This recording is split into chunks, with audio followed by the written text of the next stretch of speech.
Me da mucho gusto saludar a el doctor Fidel Alejandro Sánchez Flores, un destacado investigador, expresidente de la Academia de Ciencias de Morelos, quien ahora nos va a hablar de la viruela símica en la entidad. Ya ve usted que la Organización Mundial de la Salud lanzó una alerta internacional por la posibilidad de que esa enfermedad se propague en el mundo, aunque su foco está en África.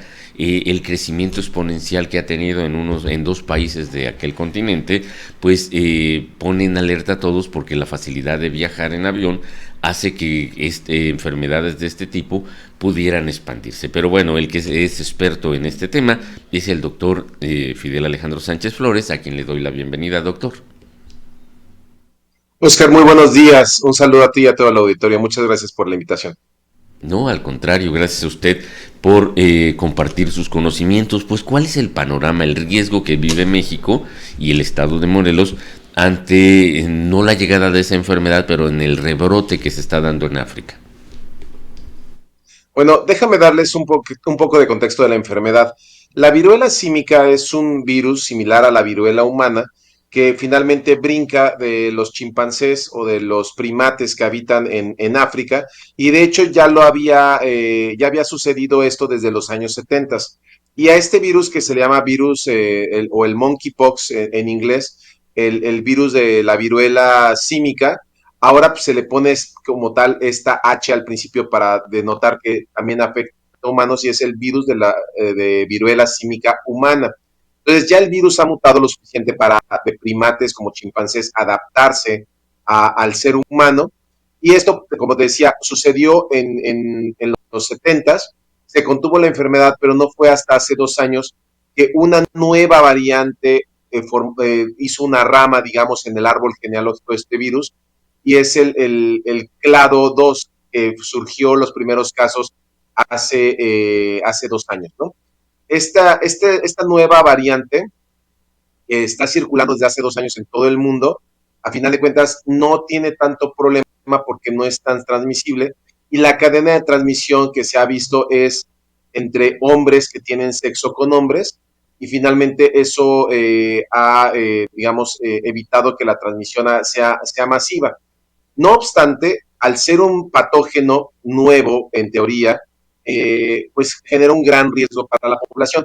Hay que recordar que la vacuna para la viruela humana se dejó de administrar en los años 70 porque pudimos erradicar la viruela. Entonces, aquellas personas nacidas antes de 1972 fueron vacunadas, inmunizadas contra la viruela humana, y esto al parecer brindaba protección de un 85% contra la viruela símica. Sin embargo, todos los que nacimos después de 1972 ya no contamos con esta vacuna, y estamos, digamos, con una población muy, muy grande en el país y en general en el mundo, que estamos enfrentándonos a un nuevo patógeno para nuestro sistema inmune, para el cual no vamos a tener defensas, y va a pasar un poco como lo que pasa con COVID. Y entonces, ¿qué medidas de protección hay que adoptar genéricamente?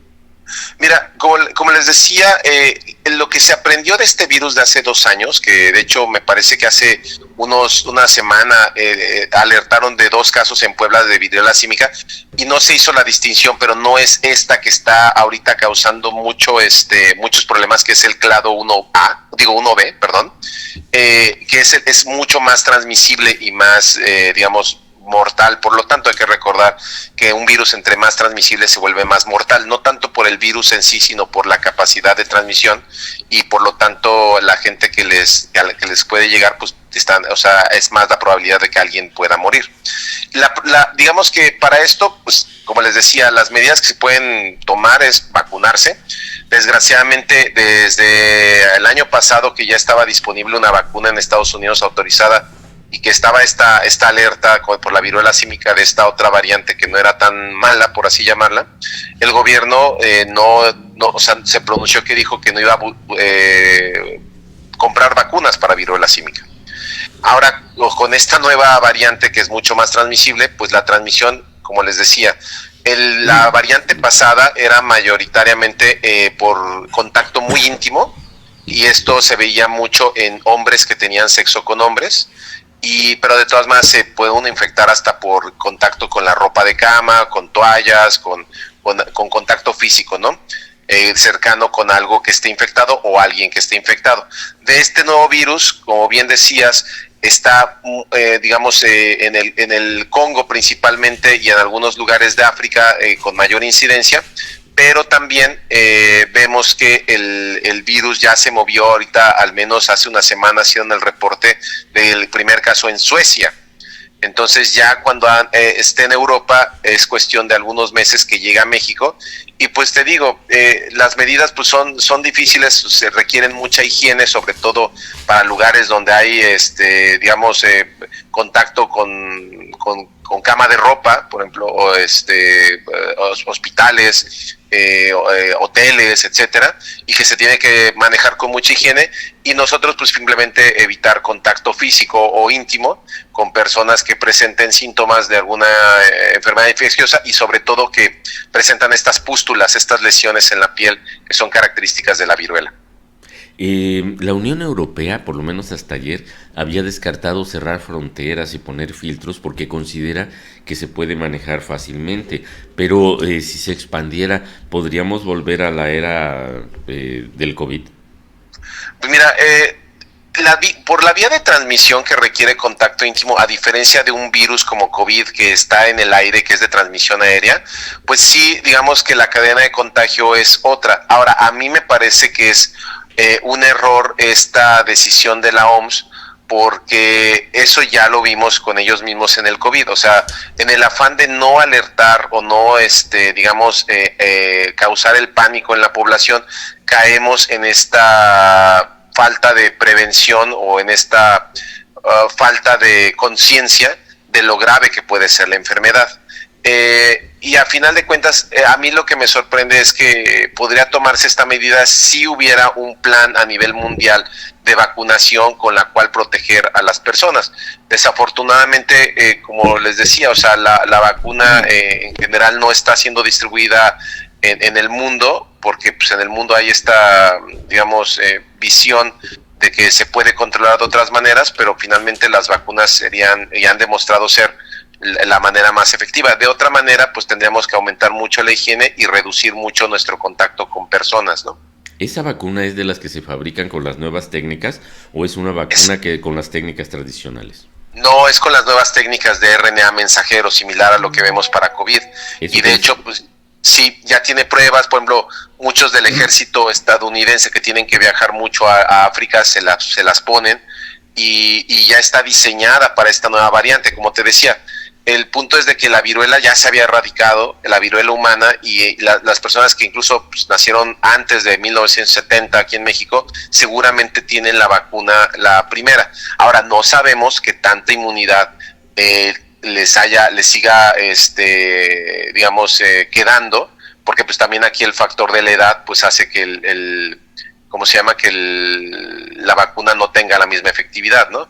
Entonces, pues esa es una de las razones por las cuales valdría la pena hacer los refuerzos o inmunizar a toda la población que nacimos después de los 70, ¿no? De los 72. Y a un lado de Plaza Cuernavaca, no me acuerdo si es la calle Calzada de los Estrada o calle Tasco, está un pequeño jardín público donde está una placa que conmemora al mexicano que promovió la vacunación universal contra la viruela, que terminó en la erradicación de esa enfermedad, porque pues fue un mexicano el que no era, creo que científico, sino era nada más promotor. No recuerdo bien la historia, pero el caso está que si alguien quiere actualizarse, ahí a un ladito de Plaza Cuernavaca se encuentra esa placa conmemorativa. Pero, doctor, el hecho de que sea con las nuevas técnicas de construcción de vacunas hace que esa vacuna sea cara, ¿no? Pues relativamente caro. O sea, si le ponemos un precio a la salud y a la prevención, pues siempre va a ser más barato prevenir que remediar. Entonces, en ese aspecto, el vacunar, el invertir en vacunas, te va a dar mucho más efectividad en el costo y a lo largo, pues finalmente la población no solamente no se va a infectar, sino que su calidad de vida por infecciones previas no se va a disminuir. ¿Qué es lo que pasa con COVID? O sea, la gente ha minimizado mucho las infecciones pero no están pensando en los síntomas a mediano y largo plazo, que se ha visto que hay gente que todavía su calidad de vida se ha disminuido porque no se acaba de recuperar de una infección de COVID que tuvieron hace un año o hace 2 años incluso, ¿no? Y la viruela símica sigue siendo una ruleta rusa, es algo que está desconocido y que finalmente, aunque la cadena de transmisión, o sea, lo ha limitado mucho porque se daba por contacto íntimo, hay que recordar que eso fue la viruela fue una de las enfermedades que introdujeron los españoles en la conquista y que sí afectó a gran parte de la población mexicana, que era una población que nunca se había enfrentado a este virus, y hubo pues muchas muertes, ¿no? Obviamente no podemos compararlo porque digamos que el conocimiento de la medicina y no había un sistema de salud en aquel entonces, pues propició muchas de estas muertes, pero ahora lo que va a generar es también una carga hospitalaria, y eso pues también es un costo mucho más alto de lo que podría ser invertir en las vacunas.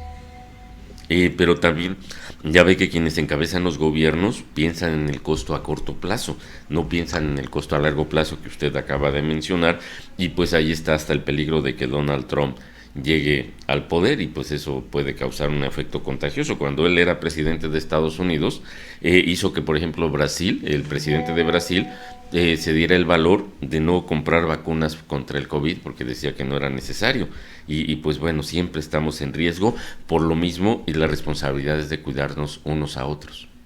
Sí, aquí es una cuestión de liderazgo y de el valor que en los gobiernos se le dé a las políticas de salud pública. Las políticas de salud pública pues son las que nos llevan a la prevención y a este análisis donde decimos vamos a invertir también a corto plazo, pero que va a tener un retorno de esa inversión a muy largo plazo, ¿no? Y pues finalmente, siempre he dicho esto, que aplica creo que muy bien a México y a lo mejor otros países, que en México nunca hay ni tiempo ni dinero para hacer las cosas bien, pero siempre hay tiempo y dinero para remediarlas cuando salen mal, ¿no? Entonces eso es creo que el colofón de lo que podríamos tener en salud pública. Necesitamos invertir más en la prevención y en la planeación. Pues doctor, le agradecemos mucho que nos haya compartido sus conocimientos, que nos haya dado toda esta información, y que pues bueno, le guste tanto compartir lo que es la ciencia en la vida de los mexicanos, de las personas comunes como nosotros. Y no sé si hay algo más que agregar a todo esto. Sí, un poquito para hablar de los síntomas y que la gente esté atento. Los síntomas de la viruela símica pues tienen que ver con un cuadro infeccioso. Esto es fiebre, malestar, dolor de cabeza, dolor muscular, pero sobre todo si ven la aparición de pústulas o de lesiones en la piel raras, o sea, no las subestimen. Entonces hay que atenderse y posiblemente hay que confinar a esa persona para controlar la enfermedad. Como te decía, las personas que, digamos, del virus, de la variante que empezó a circular hace 2 años y que no se ha ido de México, sigue habiendo casos, aunque en una mucha menor frecuencia, son hombres que tienen sexo con hombres, entonces las prácticas sexuales pues finalmente están muy relacionadas, pero sobre todo pues el contacto con ropa de cama, y pues la gente que pues no, a veces la que tiene prácticas de sexo, digamos que homosexuales, lo hacen con poca prevención. Entonces digamos que independientemente de la preferencia sexual, sí hay que tener relaciones íntimas con preservativo, con la mayor responsabilidad, pero además, o sea, no subestimar si aparecen estos tipos de síntomas e ir a buscar ayuda lo antes posible. Pues ojalá y que todos los que nos escuchan y nos ven lo hagan, porque como dice usted, más vale prevenir que lamentar. Así es. Oiga, ¿tiene tiempo? ¿Está muy apurado? ¿O le puedo hacer sí, adelante. Mire, aquí en la región sur, en Jojutla, estamos rodeados de los campos de cultivo y de las zonas de Tlaquiltenango. Tlaquiltenango pues es inmenso comparado con lo demás que es Morelos, pero bueno, no debe ser tan inmenso. Pero antes era muy parte de la cultura de por aquí ir a cazar huilotas a los lugares a los cerros y todo lo demás, pero hace tiempo, que tiene 2 años para acá, que las huilotas han llegado a Jojutla. y es en cualquier calle de Jojutla usted ve a esa variante de aves, comiendo en las esquinas, en los cables y todo lo demás. Y pues bueno, aunque a mucha gente le llama la curiosidad, ellos tienen un aleteo característico, hacen un sonido que era el que utilizaban los cazadores para identificarlas. Cuando volaban, pues ahí va una huilota y las perseguían. Pero ese aleteo característico se oye ahora en las calles más céntricas de la ciudad. Sin embargo, el que estén aquí significa que, por ejemplo, aumenta el riesgo. Me imagino que están por falta de alimento, entre sequías, reducción de campos de cultivo y todo lo demás, pues no, están buscando alimento en la ciudad, pero eso aumenta el riesgo de enfermedades para quienes vivimos en estas zonas, ¿no?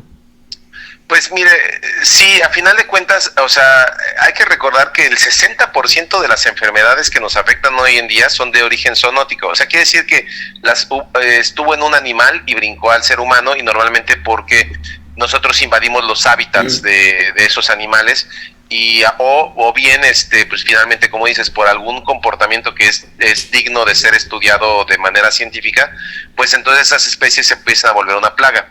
De las huilotas, pues habría que analizar. No soy un experto en esta, digamos, en la ecología que obedece a la zona, pero a final de cuentas habría que ver quiénes eran los depredadores de las huilotas. O sea, más que la búsqueda de alimento, que eso es una cosa secundaria, más bien lo principal es por qué la población de huilotas se ha incrementado de tal manera que ahora los ven descontroladas en las ciudades.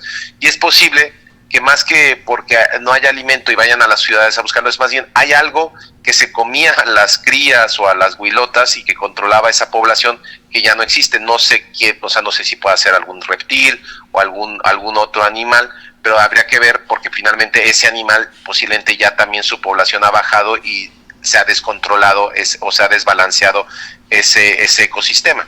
Entonces, pero definitivamente al ser un ave, pues las aves también son portadores de varios virus, como pues, lo hemos visto, como la influenza, el caso particular de la influenza aviar, y hay que estar prevenidos pues, para ese o cualquier otro patógeno que puedan acarrear y que todavía no sabemos, y ese es el riesgo de la zoonosis. Siempre va a haber un nuevo patógeno como COVID o como viruela símica que va a brincar de un animal hacia nosotros, y por eso es lo importante de la ciencia, estudiarlas y ver qué acarrean para estar prevenidos y cuál sería el riesgo de que brincara humano, o bien pues prevenirnos lo suficiente para tener vacunas, ¿no? Por lo menos se oye más decente, porque ya ve que el COVID dicen que empezó porque un chino se comió un murciélago, aquí va a ser porque un jojutlense se come una huilota. Suena diferente. Sí, puede, o sea, digamos que a final de cuentas, más que la ingesta, es que antes de ingerirlo, pues estás en contacto con esos animales y es cuando te infectas, ¿no? Ya cocinado, o sea, la mayoría de los microorganismos mueren, ¿no? Pero pues justo el hecho de estarlos cazando o de que estén ahí en contacto, pues genera un riesgo.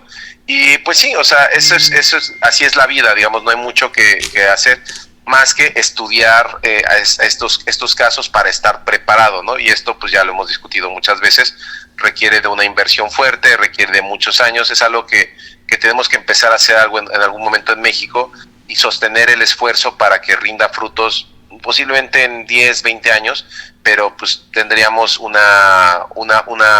conocimiento de nuestra biodiversidad y de los peligros, pero también de las ventajas que puede darnos, ¿no? Así es, te lo comenté porque esas aves de que era una forma, solamente se veían en el campo, era exótico ver una huilota antes, excepto a las personas que vivían en el campo, ahora aterrizan aquí en el patio de Cadena Sur un día sí y otro también, y lo quise compartir con usted. Le agradezco mucho, doctor, y pues bueno, estamos en contacto y a la espera de su siguiente colaboración. Perfecto, muchísimas gracias, Oscar. Gracias a usted, buen día. Hasta luego.